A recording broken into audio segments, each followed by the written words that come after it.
Hello students, Cisco networking academy వారి networking essentials course చూస్తున్నాం కదా. సో దానిలో భాగంగా ఇప్పటివరకు కూడా మనం నెట్వర్క్ బేసిక్స్ అలానే డిఫరెంట్ నెట్వర్క్ కాంపోనెంట్స్ వీటన్నిటి గురించి తెలుసుకోవడం జరిగింది. ఇకపోతే మన సిస్టమ్స్కి కావాల్సినటువంటి అడ్రసింగ్ ఏదైతే ఉందో మన ఇంటర్నెట్లో ఎప్పుడైనా బ్రౌజ్ చేసేటప్పుడు కానివ్వండి, లేకపోతే మనం ఒక ల్యాన్లో సిస్టమ్స్ మధ్య కమ్యూనికేషన్ ఎస్టాబ్లిష్ చేసేటప్పుడు ఎస్పెషల్లీ డిఫరెంట్ ల్యాన్స్ మధ్యలో మనకి ఐపీ అడ్రస్ అనేది అవసరం అవుతుంది. దాని గురించి ఆల్రెడీ మనం చదువుకోవడం జరిగింది. సో ఈ మాడ్యూల్ మనం IPv4 అలానే IPv6 అడ్రసెస్ ఎలా ఉంటాయో ఒకసారి తెలుసుకోవడానికి ప్రయత్నం చేద్దాము. ఓకే, సో జనరల్ గా మనం ఎప్పుడైనా సరే మన సిస్టమ్ ని ఒక నెట్వర్క్ లో కనెక్ట్ చేసినప్పుడు దాని ద్వారా మనం కమ్యూనికేషన్ చేయాలనుకున్నప్పుడు దానికి ఒక అడ్రస్ అవసరం అవుతుంది. దాన్ని మనం ఐపీ అడ్రస్ అని మనం పిలుచుకోవడం జరిగింది. ఇది జనరల్ గా ఈ ఐపీ అడ్రస్ అనేది మనం స్టాటిక్ గా మనం మాన్యువల్ గా కాన్ఫిగర్ చేయొచ్చు, లేదా ఒక DHCP సర్వర్ ని కనుక మనం రూటర్ లో ఎస్టాబ్లిష్ చేసుకుంటే దాని నుంచి కూడా మనం ఐపీ అడ్రస్ అసైన్ చేయొచ్చు. ఓకే, సో జనరల్ గా ఏంటంటే ఈ రూటర్స్ అనేవి 2 డిఫరెంట్ నెట్వర్క్స్ ని కమ్యూనికేట్ చేయడానికి మనం మధ్యలో ఉపయోగిస్తాం అనమాట. సో ఈ రూటర్స్ ద్వారానే మనకి ఒక నెట్వర్క్ లో ఉండే అన్ని సిస్టమ్స్ కి కూడా ఐపీ అడ్రస్ అసైన్ చేసుకోవచ్చు. దీనికి సంబంధించిన ఎగ్జాంపుల్ ఆల్రెడీ మనం చూడడం జరిగింది. ఇకపోతే ఈ రూటర్స్ అనేవి మన ఇంటర్నల్ గా ఉండే సిస్టమ్స్ అన్నిటికీ ఐపీ అడ్రసెస్ ఇవ్వడంతో పాటుగా బయట నుంచి మనం కమ్యూనికేషన్ చేసుకోవాలనుకున్నప్పుడు మనకి కావాల్సినటువంటి పబ్లిక్ ఐపీ అడ్రస్ కూడా ఇది మేనేజ్ చేయగలదు. ఓకే, ఇక్కడ మనం ఇక్కడ చూస్తున్న విధంగా ఈ వైర్లెస్ రూటర్ ఇక్కడ ఏదైతే ఇక్కడ మెన్షన్ చేయడం జరిగిందో ఇది ఇంటర్నల్ గా ఉండే 3 సిస్టమ్స్ కి కూడా 3 డిఫరెంట్ ఐపీ అడ్రసెస్ ని ప్రైవేట్ గా అసైన్ చేయడం జరిగింది with the help of DHCP server. ఇది రన్ చేసిన DHCP సర్వర్ ద్వారా.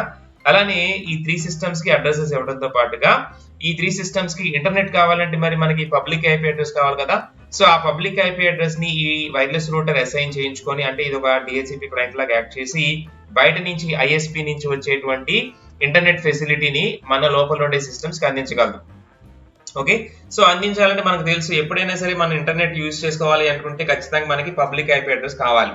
కానీ మన ఆర్గనైజేషన్ లో ఉండే అన్ని సిస్టమ్స్ కి పబ్లిక్ ఐపీ అడ్రస్ పర్చేస్ చేయాలంటే కష్టం కదా. సో అందుకని మనం ఒక టెక్నిక్ ని ఉపయోగించే దాన్ని NAT అనొచ్చు, నెట్వర్క్ అడ్రస్ ట్రాన్స్లేషన్.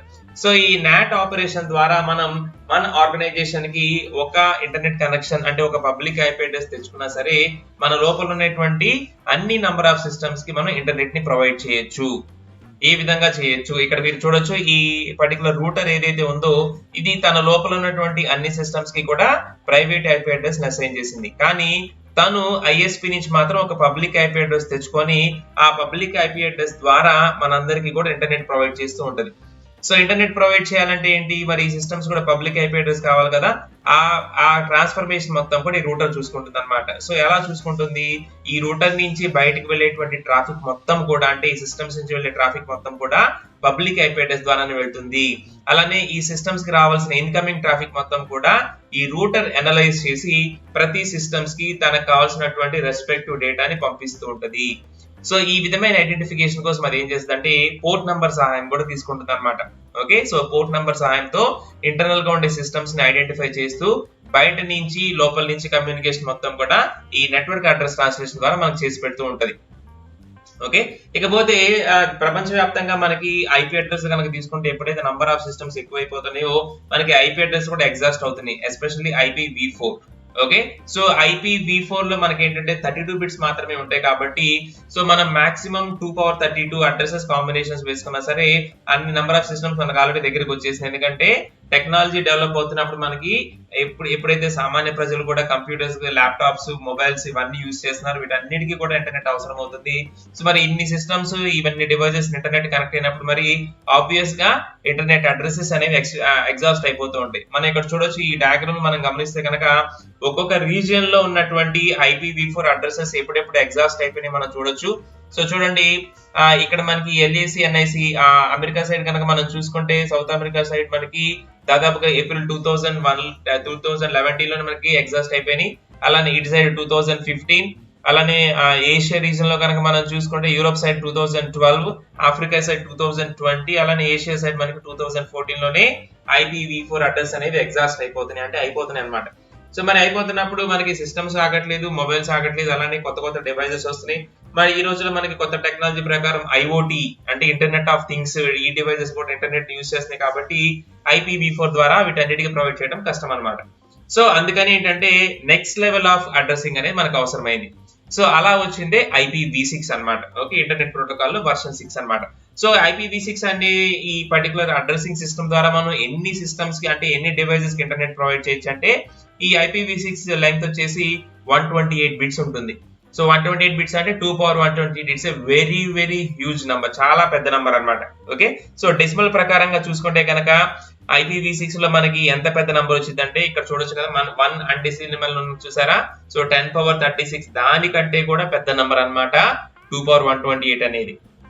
అంటే సో మనం ఇన్ని నంబర్ ఆఫ్ డివైసెస్ కి అంటే 1 పక్కన 36 జీరోస్ పెడితే ఎంత పెద్ద నంబర్, ఎన్ని నంబర్స్ వస్తాయి వాటన్నిటికీ అన్ని నంబర్ ఆఫ్ డివైసెస్ మనం IP అడ్రసెస్ ని అసైన్ చేయొచ్చు with the help of IPv6 technique.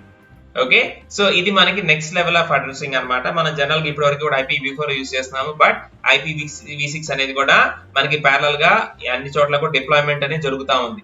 Okay, so అందుకని మనం చూడొచ్చు ఈ డ్యూయల్ స్టాక్ టెక్నిక్ ద్వారా ఓకే మన ప్రతి సిస్టమ్ కి ప్రతి రూటర్ కి కూడా 2 రకాల అడ్రస్ మనం చూసుకునే ఫెసిలిటీ ఉంది.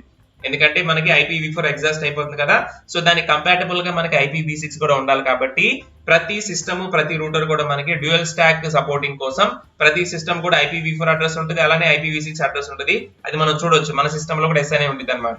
ఓకే, సో ఈ విధమైనటువంటి కోఎగ్జిస్టింగ్ ఉండడం వల్లనే మనకి ఈజీగా ట్రాన్స్ఫర్మేషన్ చేసుకోవచ్చు. అంటే ఇంతకు ముందు సిస్టమ్స్ అన్ని IPv4 కదా, ఇప్పుడు IPv6 కదా అని మనం ఇబ్బంది పడాల్సిన అవసరం లేకుండా సో ఈజీగా ట్రాన్స్ఫార్మ్ అవడానికి ఈ కోఎగ్జిస్ట్ అనేది మనకి చాలా బాగా ఉపయోగపడుతుంది అన్నమాట. ఓకే, అలానే ఒక నెట్వర్క్ నుంచి ఇంకో నెట్వర్క్ మారేటప్పుడు మనం ఈ టన్నెలింగ్ అనే కాన్సెప్ట్ ద్వారా ఎటువంటి ఇబ్బంది లేకుండా మన ప్యాకెట్ పేలోడ్స్ ని ఆటోమేటిక్ ఒకదాని నుంచి ఇంకో దానికి మనం ట్రాన్స్ఫర్ చేసుకోవచ్చు. రైట్, సో ఇక ఈ IPv6 లో ఉండేటువంటి ముఖ్యమైన ఫీచర్ ఏంటంటే ఆటో కాన్ఫిగరేషన్. సో ఈ ఆటో కాన్ఫిగరేషన్ ఏంటి, జనరల్ గా మన సిస్టమ్ కి IP అడ్రస్ కావాలంటే ఒక రూటర్ గానీ లేకపోతే ఒక DHCP సర్వర్ ఇవ్వాలి. కానీ దీంట్లో మనకు ఒక ఫీచర్ ఉంటుంది స్టేట్లెస్ అడ్రస్ ఆటో కాన్ఫిగరేషన్ అని చెప్పి, దీని ద్వారా మన హోస్టే ఆటోమేటిక్ గా ఒక IPv6 అడ్రస్ ని క్రియేట్ చేసుకోగలదు. ఈ IPv6 అడ్రస్ ద్వారా ఇంటర్నెట్ ని విజిట్ చేయగలదు అనమాట. సో ఆ విధమైన ఫెసిలిటీ మనకి IPv6 ద్వారా వచ్చింది. అలానే ఒక స్పెషల్ గా లింక్ లోకల్ అడ్రస్ అని చెప్పి క్రియేట్ చేసుకొని ఓన్లీ లోకల్ నెట్వర్క్ కమ్యూనికేషన్ కూడా ఇది ఉపయోగించుకోగలదు. సో IPv6 లో ఏంటంటే మనకి DHCP సర్వర్ సహాయం అవసరం లేకుండానే మన సిస్టమ్స్ ఆటోమేటిక్ గా అడ్రసెస్ ని అంటే IPv6 అడ్రస్ ని ఏర్పాటు చేసుకోగలవు అనమాట. ఓకే, సో ఇకపోతే ఈ IPv6 అడ్రసెస్ ఎలా ఉంటాయి, చూడటానికి ఎలా ఉంటాయి అంటే జనరల్ మనకు తెలుసు కదా, IPv4 అంటేనేమో మనకి 4 పార్ట్స్ గా ఉంటది, మధ్యలో డాట్ సింబల్ తో ఉంటది కదా, కానీ IPv6 కొంచెం డిఫరెంట్ గా ఉంటది. సో IPv6 లో ఏంటంటే మీరు ఇక్కడ చూసిన విధంగా చూడండి, నేను ఇక్కడ హైలైట్ చేస్తాను, ఇదిగోండి. సో ఈ విధంగా ఉంటది మనకి IPv6 అడ్రస్. ఓకే, సో ఎలా ఉంటది చూడటానికంటే ఇక్కడ మీరు గమనించవచ్చు టోటల్ గా 8 పార్ట్స్ చేయబడి ఉంటుంది. 1 2 3 4 5 6 7 8 టోటల్ గా 8 పార్ట్స్ అంటే 8 కాంపోనెంట్స్ లాగా డివైడ్ చేయబడి ఉంటుంది. సో ఒక్కొక్క కాంపోనెంట్ లో కూడా 1 2 3 4 బైట్స్ ఆఫ్ అంటే 4 బైట్స్ ఆఫ్ మన ఇన్ఫర్మేషన్ మనం మెయింటైన్ చేసుకుంటూ ఉంటాం అన్నమాట. So each one is a 4 bit representation లో మనం చూసుకోవచ్చు. ఓకే, సో మనం ఆల్రెడీ మనం చేసాం కదా అదే విధంగా అన్నమాట. సో 1 2 3 4 సో 4 4s మనకి 16 అన్నమాట. So 16 8s 128. Okay, so 16 8s 128. So ఆ విధంగా మనకి ఈ 128 బిట్స్ అనేవి కూడా డిస్ట్రిబ్యూషన్ అయ్యి ఉంటాయి. రైట్, ఇక్కడ ఏం చెప్తానంటే ఇది కంప్రెషన్ టెక్నిక్ అన్నమాట. అంటే ఎప్పుడైతే మన IPv6 అడ్రస్ లో కంటిన్యూస్ గా ఇలా జీరోస్ ఉంటాయో ఆ జీరోస్ మనం రెడ్యూస్ చేసుకోవచ్చు, కంప్రెస్ చేసుకోవచ్చు. ఓకే, సో ఇది ఒరిజినల్ గా IPv6 అడ్రస్ ఉంటే దీన్ని షార్ట్ ఫామ్ లో మనం ఎలా రాసుకోవచ్చు అంటే చూడొచ్చు. సో 2001 అలానే 0 లీడింగ్ లో ఉంటే అంటే ముందుండే 0 మనం తీసేసుకోవచ్చు, తీసేస్తే కనుక సో DB8. సో ఇలా కంటిన్యూస్ జీరోస్ ఉంటే దాన్ని మనం ఒక 0లోనే రాసుకోవచ్చు. అలానే ఇదిగోండి ఒక 0, నెక్స్ట్ 4 1s, నెక్స్ట్ ఇదిగోండి 4 కంటిన్యూస్ జీరోస్ కదా, we can write as single 0, next single 0, next single 0, అలానే ఈ లీడింగ్ 0 తీసేస్తే 200. ఓకే, సో ఇది లీడింగ్ జీరోస్ లేకుండా మనం IPv6 అడ్రస్ ని షార్ట్ ఫామ్ లో రాసుకోవచ్చు. ఇంకా దీన్ని కంప్రెస్ చేసి కంటిన్యూస్ గా ఉండేటువంటి జీరోస్ ని ఒమిట్ చేసేసి 2 కాలమ్స్ ని వెంటనే పెట్టేసుకోవచ్చు. ఇక్కడ మీరు చూసిన విధంగా సో 2001 DB8 0 4 1s అలానే ఈ కంటిన్యూస్ గా ఈ 3 జీరోస్ ఉన్నాయి కదా, ఈ 3 పార్ట్స్ ఆ మొత్తాన్ని ఒమిట్ చేసేసి కంటిన్యూస్ గా మనం వెంటనే కనుక కోలన్ పెట్టామంటే ఆ మధ్యలో ఉండేటువంటి బిట్స్ అన్ని కూడా జీరోస్ అన్నమాట. ఓకే, ఈ విధంగా మనం IPv6 ని షార్ట్ ఫామ్ లో కూడా చూపించవచ్చు. ఇక్కడ ఏంటంటే మనకి కంటిన్యూస్ గా జీరోస్ అన్ని కూడా రెడ్యూస్ అయిపోతాయి, కంప్రెస్ అయిపోతాయి. ఓకే, సో జనరల్ గా మనకి IPv4 అడ్రస్ అనేది 4 పార్ట్స్ లాగా ఉంటది, జస్ట్ లైక్ 192.168.1.1 అలా ఉంటుంది. కానీ IPv6 అనేది కొంచెం పెద్ద నంబర్ లాగా ఉంటది, ఎందుకంటే ఇక్కడ మనం 128 బిట్స్ రిప్రజెంట్ చేయాలి కాబట్టి it is distributed in 8 parts. Okay, ఈ విధంగా 8 పార్ట్స్ ఉంటుంది, ఒక్కొక్క పార్ట్ కూడా మనకి 16 బిట్స్ రిప్రజెంట్ చేస్తుంటుంది. సో 16 into 8 128 బిట్స్ మనకి ఈ IPv6 అడ్రస్ లో ఉంటాయి. ఓకే, ఇకపోతే మన సిస్టమ్ లో ఉండేటువంటి మనకి అసైన్ చేయబడిన IPv4 IPv6 అడ్రస్ మనం ఎలా తెలుసుకోవచ్చు అంటే సింపుల్, మన కమాండ్ ప్రాంప్ట్ ఓపెన్ చేసేసి, ఓకే, సో మనకు తెలుసు కదా ఎప్పుడైతే మన IP అడ్రస్ చూడాలనుకుంటున్నామో we have to type ipconfig. Okay, so suppose ipconfig/all కొట్టేస్తే so here you can see.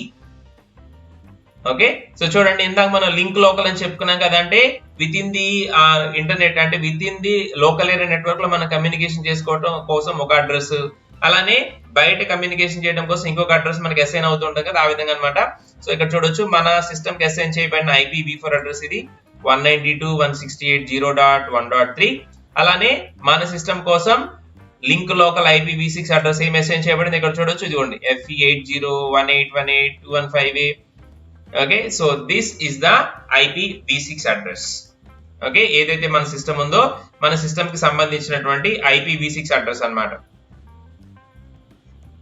ఓకేనా, సో మనం ఏదైతే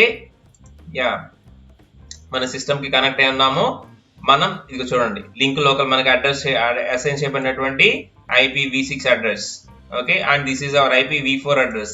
ఇది మనకి మనం కనెక్ట్ అయినటువంటి రూటర్ ద్వారా మనకి అసైన్ చేయబడిన అడ్రస్ అన్నమాట. ఓకేనా, సో ఈ విధంగా మన సిస్టమ్ అనేది, ఎందుకంటే మనకి IPv4 అడ్రస్ అన్ని కూడా ఎగ్జాస్ట్ అయిపోతున్నాయి కాబట్టి సో నెక్స్ట్ కి మనం IPv6 లోకి స్విచ్ అయిపోతూ ఉంటాం మెల్లగా, ఎందుకంటే నంబర్ ఆఫ్ డివైసెస్ ఎవ్రీడే మనకి ఇంటర్నెట్ కనెక్ట్ అవుతూ ఉంటాయి, మరి వాటి అన్నిటి కూడా అడ్రసెస్ కావాలి కదా. సో అడ్రసెస్ తీసుకురావడం కోసమే ఈ IPv6 మెకానిజం ఇంట్రొడ్యూస్ చేశారు. ఓకే, సో ప్యారలల్ గా మనకి కో ఎగ్జిస్టెన్స్ ఉండాలి కాబట్టి ప్రతి సిస్టమ్ కూడా IPv4 IPv6 ప్యారలల్ గా ఇంట్రొడ్యూస్ చేసుకుంటూ వస్తున్నారు. సో ముందు ముందు ఏంటంటే మనకి ఇంకా IPv4 కనిపించకుండా IPv6 వచ్చినా కూడా మనకు ఆశ్చర్యపడాల్సిన అవసరం లేదు. ఓకే, ఎందుకంటే మోర్ నెంబర్ ఆఫ్ డివైసెస్ మనకి ఎవ్రీడే ఇంటర్నెట్ లోకి యాడ్ అవుతున్నాయి కాబట్టి సో ఈ టైప్ ఆఫ్ కాన్ఫిగరేషన్ మనకి చాలా అవసరం.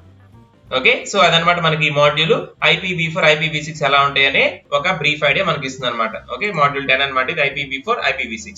Okay, thank you.